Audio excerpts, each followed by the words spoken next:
Hello friends, வணக்கம் and welcome back to my channel. இன்றைக்கி என்ன ரெசிபின்னு பார்த்தீங்கன்னா ஒரு கஷாயம் தான். ஸோ இது வந்து குழந்தைங்களுக்கு நம்ம வந்து சளி பிடிச்சிச்சு அப்படின்னா இனிஷியல் ஸ்டேஜில் இது கொடுத்தோம் அப்படின்னா வந்து சளி வந்து உடனே வந்து கம்மியாயிடும். ஓகேங்களா? ஸோ வாங்க இது எப்படி பண்ணுறதுன்னு நம்ம பார்க்கலாம். ஸோ ஃபர்ஸ்ட் ஆஃப் ஆல் வந்து அதுக்கு வந்து நான் இன்றைக்கி வந்து 7 பொருள் எடுத்து வச்சுருக்கேன். ஓகேங்களா? ஸோ என்னென்னு பார்க்கலாம். ஸோ 2 வந்து தூதுவளை இலை எடுத்து வச்சுருக்கேன். ஓகேங்களா? தூதுவளை. அப்புறம் வந்து 2 கற்பூரவள்ளி இலை எடுத்து வச்சுருக்கேன். ஓகேங்களா? ஸோ இது வந்து பார்த்திங்கன்னா கற்பூரவள்ளி.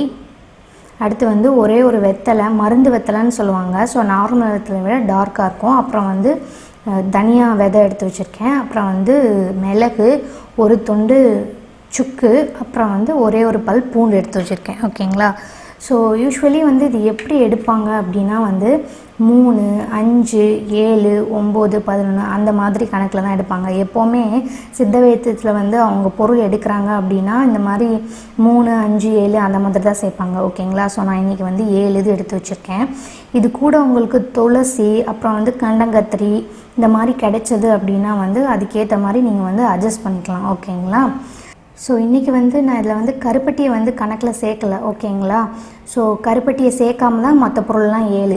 கருப்பட்டி வந்து நான் எதுக்காக சேர்க்குறேன் அப்படின்னா குழந்தைங்களுக்கு கொடுக்கும்போது இது கொஞ்சம் காட்டமாக கசப்பாக இருக்கும், அவங்க குடிக்கிறதுக்கு கஷ்டப்படுவாங்க. நீங்கள் கருப்பட்டி சேர்த்து கொடுத்துட்டிங்கன்னா அவங்களுக்கு ஈஸியாக இருக்கும். ஸோ கருப்பட்டிக்கு பதிலாக வந்து நீங்கள் தேனும் சேர்த்துக்கலாம். 1 இயருக்கு மேலே உள்ள குழந்தைங்களுக்கு தேனும் சேர்த்து கொடுக்கலாம். ஸோ எப்படி பண்ணுறதுன்னு பார்த்துடலாம். இப்போ வந்து நான் எல்லாமே க்ளீன் பண்ணி தான் வச்சுருக்கேன். ஒரு பேனில் வந்து எல்லா இலையும் வந்து கிள்ளி போடுங்க. ஓகேங்களா? ஸோ முழுசோ போடாமல் கிள்ளி போட்டால் ஃப்ளேவர்ஸ் கிடைக்கும். ஓகேங்களா? ஸோ அடுத்து வந்து கொத்தமல்லி இருக்கு இல்லையா, கொத்தமல்லியை கையில் எடுத்துகிட்டு இந்த மாதிரி நல்லா நசுக்கி போட்டுருங்க. ஓகேங்களா? ஸோ மற்றதெல்லாம் வந்து அப்படியே சேர்த்துட்டு நான் வந்து கருப்பட்டி இதோடையே சேர்த்துக்கிறேன். கருப்பட்டி நீங்கள் சேர்க்குறீங்க அப்படின்னா ஃபஸ்ட்டே சேர்த்து கொதிக்க விட்டுருங்க. இன்கேஸ் நீங்கள் வந்து தேன் சேர்க்குறீங்க அப்படின்னா வந்து கொதிச்சதுக்கப்புறம் கடைசியில் தான் நீங்கள் வந்து தேன் சேர்க்கணும். ஓகேங்களா? ஸோ இதில் வந்து தேவையான அளவு தண்ணி ஊற்றிக்கலாம். நீங்கள் 1 டம்ளர் தண்ணி ஊற்றுறீங்கன்னா இது வந்து நல்லா கொதித்து வற்றி 1/4 டம்ளர் ஆகணும். ஓகேங்களா? ஸோ நீங்கள் எந்த வயசு குழந்தைங்களுக்கு எடுக்கிறீங்கன்றதை பொறுத்து நீங்கள் அளவு வந்து அட்ஜஸ்ட் பண்ணிக்கலாம். ஸோ இது வந்து நல்லா கொதிச்சிட்ருக்கு. இப்போ பார்த்தீங்கன்னா கொதித்து 1/4 டம்ளர் ஆயிடுச்சு. ஸோ நம்ம இதை வந்து இறக்கி வச்சுட்டு இப்போ வந்து நம்ம வடிகட்டி எடுத்துக்கலாம். ஓகேங்களா? ஸோ இதை வந்து நம்ம நல்லா வடிகட்டி எடுத்துட்டு இதில் நான் ஆல்ரெடி கருப்பட்டி சேர்த்ததுனால வந்து நான் இப்படியே கொடுத்துடலாம். சப்போஸ் நீங்கள் கருப்பட்டி வந்து சேர்க்கலை, தேன் தான் சேர்க்க போகிறீங்கன்னா இப்போ வந்து நீங்கள் தேன் கலந்து நீங்கள் குழந்தைங்களுக்கு வந்து கொடுக்கணும். ஓகேங்களா? ஸோ இது வந்து சின்ன குழந்தைங்களாக இருந்தாங்க அப்படின்னா சங்கில் வச்சு கொடுங்க. ஸோ கொஞ்சம் பெரிய பசங்க அப்படின்னா வந்து 1/4 டம்ளர் கொடுங்க. ரொம்ப பெரிய பசங்க அப்படின்னா 1 டம்ளர் கூட நீங்கள் இது கொடுக்கலாம். ஓகேங்களா?